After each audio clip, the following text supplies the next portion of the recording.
kon ñu ngi gërëm ñëpp di sant ñëpp di gërëm mbokk journalistes yi fi teew yëpp seen mobilisation tey ni ngeen ñëwee ci conférence de presse wane na ni cofeel bi ngeen am ci football local bi ak cofeel bi ngeen am ci footballu Thiès de manière générale. wax naa ko sànq ma ne Thiès moom mënoo wax football ci Sénégal te tuddoo Thiès loo xam sa histoire la d'abord ci histoire ci football Sénégal xam nga bu ñu nee histoire wax légende football rek bu ñu nee Bouba Diakhao dans le football national rek ça veut tout dire. C'est plus de 50 ans 60 ans après on parle encore toujours de Bouba Diakhao xam loolu moo lay wan déjà légende bi am Thiès bu ñu waxee Thiès ci football ñun ñi ñëpp nekk gone daan dégg raay daan football ak équipe bu mel ni xam nga fa laa bokk muy Jaraaf mu nekkoon les plus grands derby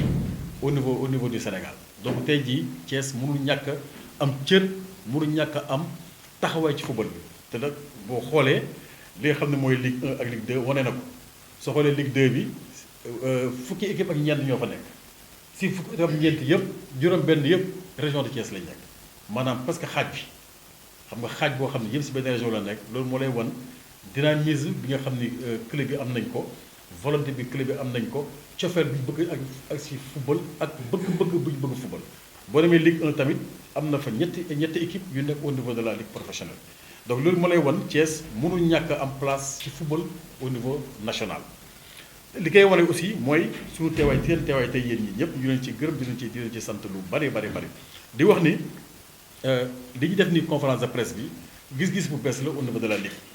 parce que dañoo seetlu ni football bi mu ngi dox mais am na si ñoo xam ne xëy na football équipe nationale bi mooy lëndëmal maanaam football local bi te yenn saa yi ñun suñu conférence de presse yi organisé Dakar dama naan seen mbokku journalistes yi ma leen faites attention. xam nga souvent am na si journalistes yoo xam ne c'est des journalistes souvent qui sont spécialisés dans la politique ñii économie ñii environnement mais ci Coupe d'Afrique bi dañoo seetloon ni ku ci def commentaire rek da nga naan football local bi doxul mais football international mu ngi dox mais loolu damay wax gars yi ne leen loolu du wax parce que football local bi doxal mais international mu ngi dox loolu xel du ko mën a nangu ndax tey jii keroog ñu ciy waxtaanee ma ne leen football local bi moo dox parce que équipe nationale bu doxee parce que local bi dafa dox en amont.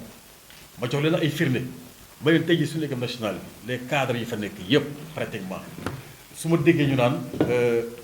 local bi amul équipe si biir équipe nationale mais loolu du wax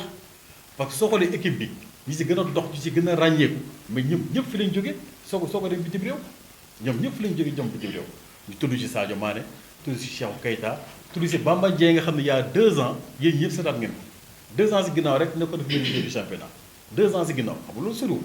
mais ñu xam ne doon ñun suñu championnat bi xëy na ñoom duñu ko mën a xam dañu yaakaar dafa nekk gone rek gars yi bu ko Marseille alors que jàmbaar la footballé j'ai fa championnat 2018 mu toj suñu championnat bi chaque match mu dugal but en 7 matchs mu dugal pratiquement 10 buts ba ni muy demee Marseille mu ngi si tudd ñeneen Ismaïla Sarr tudd si Cheikhou Keita ñëpp fi lañ jógee mën a dem xam nga loolu ma lay wan ni en amont fekkantoo ne club bi dafa ñëwoon liggéey bu mel noonu kon xëy na équipe nationale duñ ca mën a jot donc dañoo war a ci jaaraamal gërëm club yi nga xam ñoom ñoo formé xale yooyu ci formé boobu nag dañuy gërëm également CNEPS parce que liggéey bi boo xoolee wax naa ko sànq ma ne leen boo xoolee CNEPS si at yi mujj nii entre ba muy jógee Ligue 2 nationale bay ñëw Ligue 2 ba ni muy ñëwee Ligue 1 mais c'est une forte progression sur le plan administratif sur le plan de l'organisation surtout et surtout sur le plan sportif yooyu yëpp liggéey moo ko waral équipe yu mel na nag boo ko amee ci ab réew am ko ci gox c'est obligation la yow nga xam yaay encadré football bi nga mën di accompagner équipe yu mel noonu gën leen a dooleel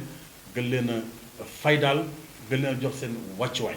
loolu moo waral justement conférence de presse yi def nii pour toujours identifier les grands matchs au niveau du championnat def nañ ko à Saint-Louis def nañ ko à Ziguinchor def nañ ko Diamba tey ñu ngi Thiès je disais tout à l'heure à mon ami Diallo ma ne ko dinañ fi ñëwaat parce que su ma gisee tey ji mobilisation bi dañuy wan ni intérêt bu Thiès am ci football national et sax tout à l'heure kii mu koy wax ne mënu si ñàkk gërëm tous les acteurs de Thiès am ñoo xam ñu ngi dans l'ombre di liggéey les entraîneurs les joueurs les encadrements tous ces gens-là il faut que football national bi fédération ministère xam ni que dans notre pays il y a des gens qui se sacrifient tous les jours au service de cette jeunesse pour que xale yi ëllëg aussi ñu mën a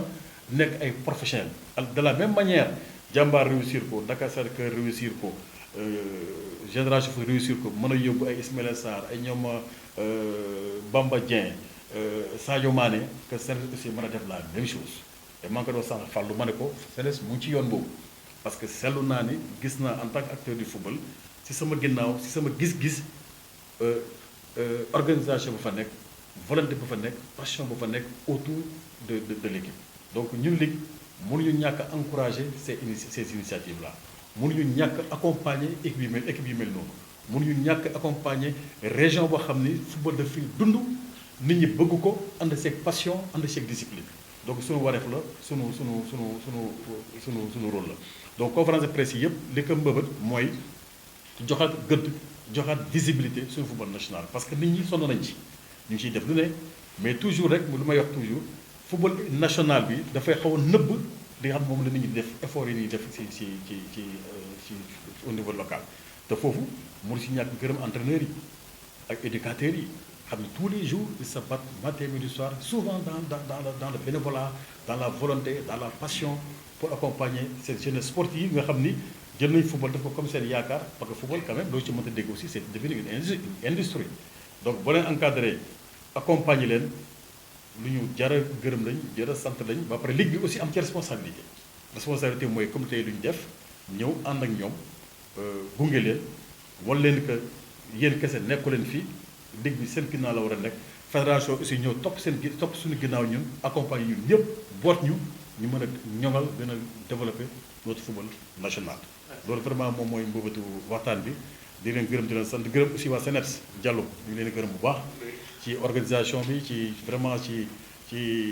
volonté bi pour accompagner la ligue et c'est ce que nous souhaitons pour le football national je vous remercie. Merci, je rappelle ce que